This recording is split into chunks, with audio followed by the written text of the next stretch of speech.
I recently put in 2 heat pumps into my home because they're more efficient than oil heat, which is what I have. And I definitely think there's different needs based on the size of your location, how much electricity you're using. Some people may choose to go with a set rate per kilowatt. I recently chose to go with a set rate on a monthly basis because I knew I was going to have some fairly significant increases in my electricity use, and I was able to lock in a price that actually works very well for me.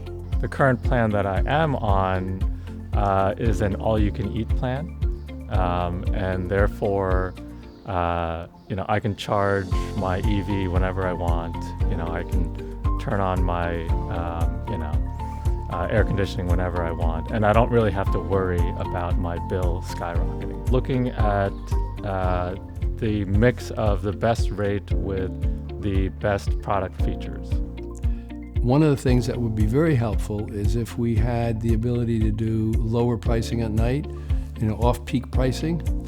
A lot of power companies do that, and National Grid does not do that. So charging the car at night instead of during the day would be a big benefit. I think the state really needs to do a much better job of letting us, helping people understand the way this works. But this is a key expense, and the legislature choosing to look the other way on this and potentially go with one provider makes absolutely no sense to me. It really started 3 years ago. I wasn't aware that you had that choice. So now that I'm aware, each year I put it on a calendar to take a look at it, and I usually lock in a year. I know you can lock in up to 3 years. Having that information available to the general public would be very helpful.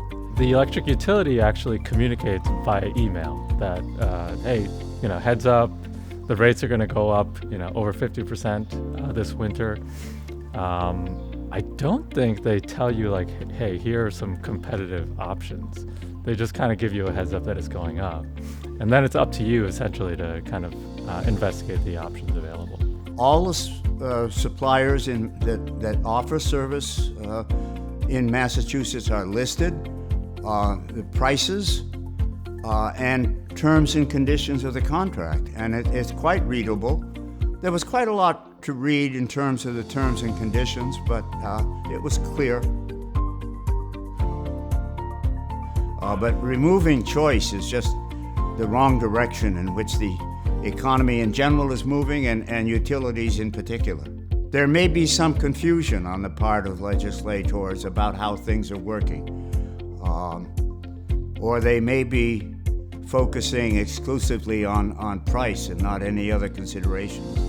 I can choose who I want to have for a wireless supplier for my phone. I can choose who I want to buy oil from. I can choose who I want to buy propane from. So there's a number of different choices that I can make just in general, and to close it down and not offer a choice on where I buy my electricity just doesn't make sense.